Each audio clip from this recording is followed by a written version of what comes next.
Bismillahirrahmanirrahim. Assalamualaikum warahmatullahi wabarakatuh. Selamat datang kembali di podcast Fikria Perpustakaan SMK Negeri 8 Pandeglang. Alhamdulillahirrahmanirrahim, pada kesempatan kali ini kita kedatangan tamu yang sangat luar biasa. Beliau pernah menjadi salah satu jurnalis di New York, guys. Jadi kita langsung saja podcast Fikria kali ini ya. Assalamualaikum warahmatullahi wabarakatuh. Selamat siang Bapak Aat Surya Saat. Pertama kali tersebut saya langsung searching dan prestasinya amat sangat luar biasa. Bapak, sebelum beberapa pertanyaan yang saya akan ajukan ke Bapak, saya pengen tahu dulu nih, Bapak ini asalnya dari mana? Ya, terima kasih. Assalamualaikum warahmatullahi wabarakatuh. Saya berasal dari Cihideng ya, Desa Batu Bantar, Kecamatan Cimanuk. Kemudian sekolahnya di SMP Negeri 1 Pandeglang, kemudian SMA Negeri 1 Pandeglang. Kemudian langsung ke timur, ke Jawa Timur, di Universitas Erlangga Surabaya.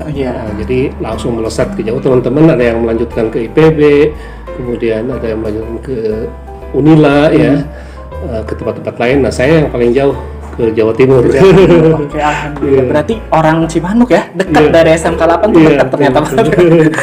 Baik, selamat datang di SMK 8 Pak. Kami sangat bahagia atas kedatangan Bapak di sini. Terima kasih atas waktunya dan kesempatannya. Baik, di sini tadi setelah ada acara talk show literasi bersama perwakilan siswa di sini, kami di sini ingin bertanya lebih luas lagi, lebih dalam lagi kepada Bapak. Awal mula Bapak terjun di dunia kepenulisan itu seperti apa ya Pak ya awalnya? Jadi waktu saya kuliah di Universitas Erlangga ya, saya ambil hubungan internasional. Saya suka mencoba-coba menulis gitu. Pertama di harian memorandum ya di Surabaya. Di sana itu ada 3 media ya, 1 memorandum, 2 Jawa Pos dan 3 Surabaya Pos. Nah, saya coba di memorandum, kemudian belajar dulu di situ. Seminggu sekali saya nulis ya. Kemudian setelah itu saya coba di Surabaya Pos dan alhamdulillah juga beberapa kali tembus. Dan bahkan kadang-kadang karena saya waktu itu kita kan masuknya ke Jawa Barat ya, dan media di sana yang paling terkenal adalah Pikiran Rakyat Bandung kan. Saya kirim ke Bandung gitu. Ternyata dimuat juga gitu. Jadi senang bukan main gitu. Jadi ketika ada pembukaan di media, ada lowongan di kantor Berita Antara, saya langsung melamar gitu. Jadi dari seluruh Indonesia ada dari sekitar 200 pelamar. Kemudian setelah 5 tahapan tes, ada psikotes, ada bahasa Inggris ya, kemudian ada menulis, pengarang dan lain-lain itu, termasuk wawancara. Akhirnya tersaring ada 18 orang yang dididik itu selama 3 bulan. Kemudian setelah 3 bulan ada praktek, karena dari berbagai jurusan.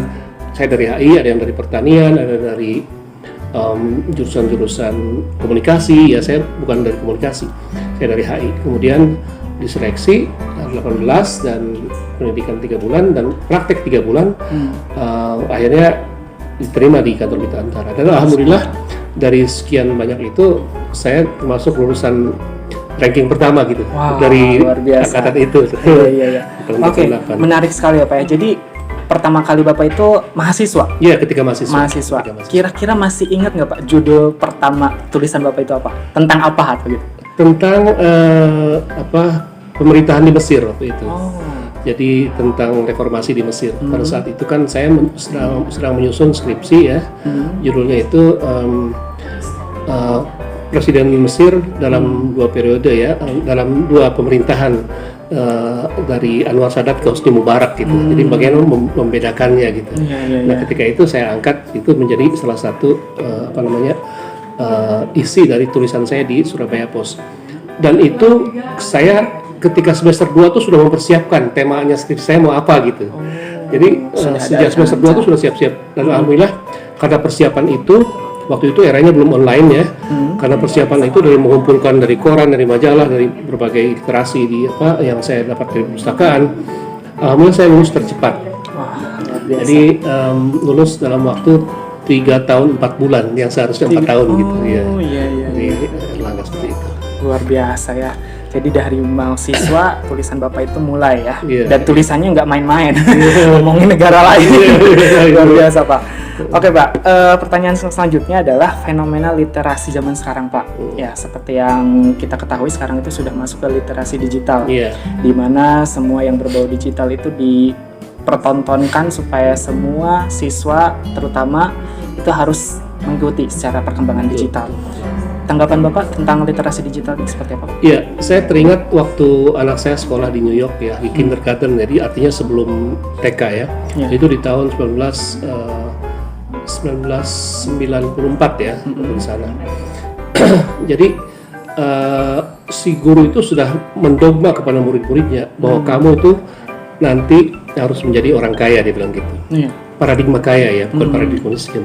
Kaya dalam pengertian luas ya. Bagaimana caranya? Satu adalah kuasai bahasa asing. Maksudnya selain bahasa Inggris ya, karena Amerika kan bahasa Inggris.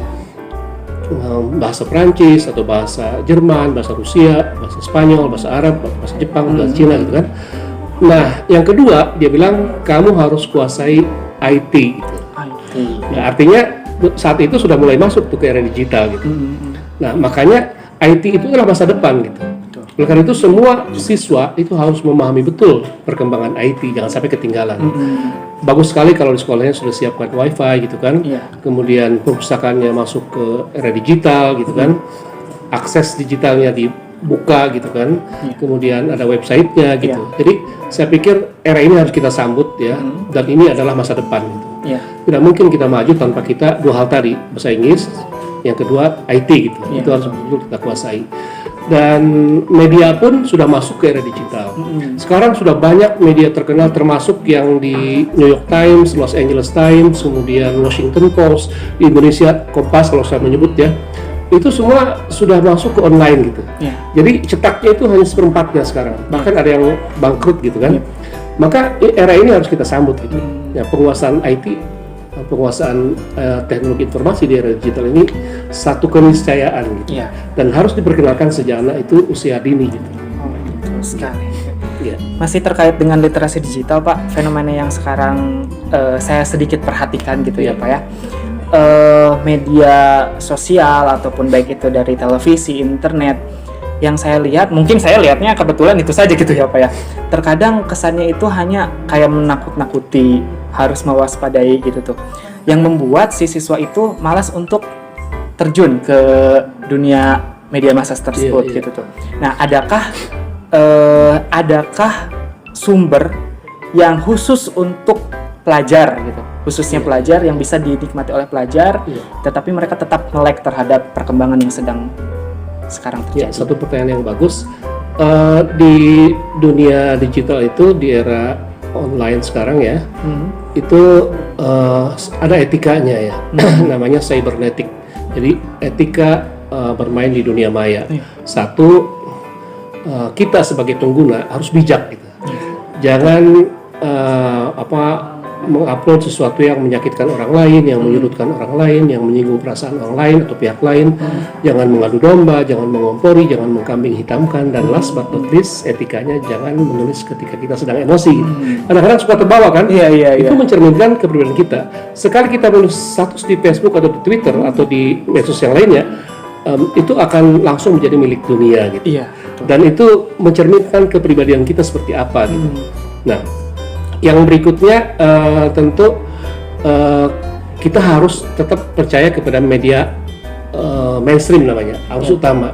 Artinya media-media yang dapat dipercaya. Kalau boleh saya menyebut ya, misalnya nasional itu ada Kantor Berita Antara, ada Republika, ada Kompas, ada Tempo gitu. Jangan dari media yang tidak jelas. Bagaimana caranya memastikan bahwa media itu jelas atau tidak jelas? Pertama adalah kita periksa di websitenya. Apakah dia sudah berbentuk lembaga?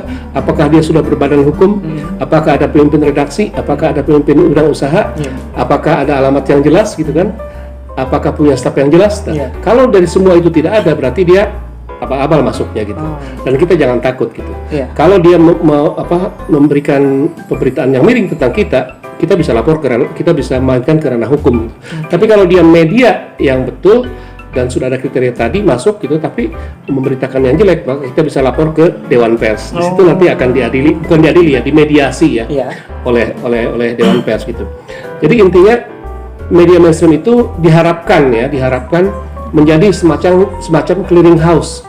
Jadi antara misalnya itu diharapkan menjadi, dan selama ini sudah menjadi clearing house, artinya tempat penjernihan informasi terhadap berita-berita yang hoax, berita-berita yang fake news atau yang simpang siur, yang tidak jelas gitu. Jadi orang percaya gitu dengan melihat berita ini, media yang mainstream yang dipercaya itu, orang akan ternyata ini yang benar. Kuncinya juga jangan sampai ketika kita menerima sesuatu di medsos ya, WhatsApp misalnya, jangan langsung diupload gitu. Iya. Ini bahaya. Betul. Apalagi sekarang ada cyber police. Iya. Jadi harus diendapkan dulu. Ini benar apa enggak gitu kan? Periksa di media mainstreamnya seperti apa gitu. Jadi Cari tahu mengujinya dulu sumber dan cari dulu lain-lainnya. sumbernya ya. Dan kalau kita mengupload atau menyebarluaskan dari medsos itu usahakan sesuatu yang menggugah, yang interesting, yang inspiring and motivating gitu. Iya. Jadi jangan asal upload, jangan asal kemudian men-share gitu kan. Tidak ada gunanya buat apa gitu. Ya. Iya. Jadi memang kebetulan kalau fenomena siswa zaman sekarang gitu ya. Tadi Bapak bilang jangan membuat status ketika kita marah. Iya. Ketika galau pun mungkin jangan. Jadi kalau kita galau biasanya bermunculan tuh kata-kata mutiara. Nggak boleh. Kadang-kadang masalah keluarga dengan suaminya, dengan istrinya, dia ungkap di medsos. Buat apa gitu? Itu kan aib kita, aib mereka gitu. Buat apa gitu? Jadi jangan jadi tempat juga curhat, gitu kan. Kemudian masalah pribadi, masalah keluarga dibuka di medsos itu nggak boleh gitu. Betul. Itu sama dengan membuka aib diri sendiri gitu. Jadi emosi harus standar gitu ya, Pak? Iya, Tidak merasakan marah ataupun sedih dan lain-lain. kita harus bijak. Gambarkan bahwa kita itu orang yang berpandangan jauh ke depan. Kita selalu berpikir untuk orang banyak, berpikir untuk kepentingan yang strategis gitu kan. Berpikir yang memberikan orang harapan gitu, membuka orang menjadi optimis gitu.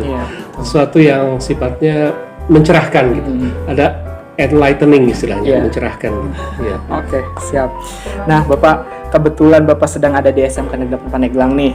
Kita pengen nanti pesan dari Bapak atau motivasi untuk siswa tentang dunia literasi. Ya, pertama saya mengapresiasi ya kepada para murid di sini yang saya lihat sertifikatnya juara ya, penghargaan. Nggak nyangka di Mandalawangi banyak penghargaan gitu. Harusnya Pandeglang di kota Pandeglangnya gitu. Satu, saya mengapresiasi, dan dua, tentu bersyukur ya, artinya ternyata potensi di sini difasilitasi dan dikembangkan gitu kan. Kemudian yang ketiga, saya melihat potensinya masih besar, baik dari sisi aset maupun dari sisi SDM-nya gitu kan. Jadi ini punya harapan besar untuk ke depan bisa lebih maju, dan jangan lupa manfaatkan media gitu. Saya katakan tadi bahwa media itu bisa menjadikan cacing jadi naga, atau sebaliknya naga jadi cacing. Sebagus apapun SMK 8, kalau tanpa publikasi media seolah-olah tidak terjadi apa-apa, seolah-olah tidak ada prestasi apa-apa gitu. Tapi kalau kita main aja di media lokal apalagi nasional, maka akan dilihat, oh ternyata dia sudah jadi naga gitu, bukan lagi cacing gitu. Ini bukan pamer ya Pak ya? Karena kita membawa instansi kan. Kalau misalkan mungkin pribadi ketika kita bukan ya, betul. Bahkan untuk di medsos itu pribadi pun tidak masalah, tapi harus diarahkan bahwa tujuan kita adalah berbagi gitu. Kalau namanya ingin dipuji itu manusiawi, tapi harus diimbangi gitu. Terutama kalau kita orang Islam mengatakan segala puji bagi Allah gitu, itu kembalinya ke sana gitu. Tapi kenapa misalnya saya juga suka aktif di Facebook, di Instagram itu karena profesi saya gitu. Dan akhirnya karena itu pula maka saya diundang ke sini. Dari itu pula saya sering diundang, bahkan saya sering diundang menjadi pembicara, kemudian instruktur public speaking, creative writing, sampai ke Papua, sampai ke Senegal saya. Gitu. Jadi karena dari medsos itu orang mengenalnya gitu. Wah, luar biasa sekali ya. Kita manfaatkan medsos kira bijak gitu. Ya, betul. Pak, satu lagi pertanyaan yang saya ingin berikan ke Bapak, yaitu adalah tentang pasti pengalaman Bapak ini sudah banyak sekali di dunia jurnalis. Pasti ada yang manis dan pahitnya. Nah, kita pengen di sini Bapak men-share salah satu pengalaman Bapak yang paling terpahit dan paling termanis di dunia jurnalis. Kira-kira apa ya, Pak? Paling enak karena kenapa saya tertarik jadi jurnalis? Pertama katanya sering keliling dunia gratis gitu. Dan itu saya alami. Makanya saya katakan tadi, saya sering sarapan di Singapura, makan siang di Jepang, makan malam di atas Samudra Atlantik, makan pagi di New York. Luar biasa. Kemudian pindah negara ya. Kemudian di UN, saya dulu kuliah di hubungan internasional. Tapi saya sempat protes waktu ditugaskan di antara itu meliput berita pertanian, kehutanan. Saya bilang, Pak, background saya dari hubungan internasional, kenapa ditempatkan di UN, di pertanian? Dia bilang, perintah pimpinan tidak boleh menolak. Akhirnya saya ikuti, selama 2 tahun saya ikut pertanian, ternyata ada hikmahnya. Saya bisa tahu semua kabupaten di Indonesia saya kunjungi gitu. Dengan Menteri Pertanian, Menteri Kehutanan. Dan setelah 2 tahun, ternyata saya kemudian ditempatkan di New York. Apa yang saya pelajari di bangku kuliah ternyata dihadapi oleh saya di situ sekarang. Jadi ketahuan. Jadi namanya ilmu itu tidak ada yang sia-sia gitu. Seperti itu. Yang kedua, saya sering ketemu orang-orang terkenal gitu. Saya bertemu dengan Presiden Clinton, saya bertemu dengan penasehat Presiden Clinton namanya Dr. Henry Kissinger ya. Kemudian dengan Sekjen PBB 2 kali. Itu namanya Boutros Ghali, sama satu lagi penggantinya tuh siapa saya lupa namanya. Jadi dengan semua duta-duta besar itu hampir bersahabat gitu ketika di New York. Apalagi antara punya kantor di di New York seperti itu. Kalau dukanya hampir tidak ada kecuali meninggalkan keluarga gitu. Oh iya. Kadang-kadang terburu-buru. Jauh juga. Kadang-kadang terburu-buru. Suatu ketika pernah saya mau berangkat ke Washington jam 4 pagi kan. Kemudian istri masih tidur. Saya bikin kopi gitu kan. Begitu naik taksi saya minum, ternyata garam gitu, bukan gula. Karena terburu-buru gitu. Ya. Jadi ada yang lucu kadang-kadang gitu. Gitu. Jadi itu aja. Saya sering banyak kemudahan-kemudahan ketika tahu bahwa saya wartawan. Jadi banyak urusan tuh relatif lebih mudah gitu ya karena diapresiasi. Tapi itu pun tergantung kepada kitanya. Kalau kita sebagai jurnalis misalnya arogan, sombong, maka orang pun tidak menghargai. Maka tidak ada kemudahan, sama aja gitu. Profesi manapun gitu. Seperti itu ya. Jadi kalau misalnya kita ingin menjadi jurnalis yang baik, etika kita juga harus dijaga. Etika, betul. Itu penting sekali ya, Pak ya. Betul. Dan istilahnya harus mau kerja keras, tapi juga sopan santun. Kata Imam Ghazali, tidak akan sampai ke puncak kejayaan kecuali dengan kerja keras, dan tak akan sampai ke puncak keagungan kecuali dengan sopan santun. Masya Allah, luar biasa sekali ya. Oke, Bapak, terima kasih atas waktunya di podcast Wikria Perpustakaan SMK 8 Pandeglang ini. Jadi adik-adik, demikian podcast kita hari ini dengan Bapak Sudah Safaat selaku jurnalis yang sudah melanglang buana ke berbagai macam negara. Saya harap kita semua yang ada di sini bisa meneruskan perjuangan beliau nanti di masa depan. Terima kasih atas perhatiannya. Wassalamualaikum warahmatullahi wabarakatuh. Waalaikumsalam.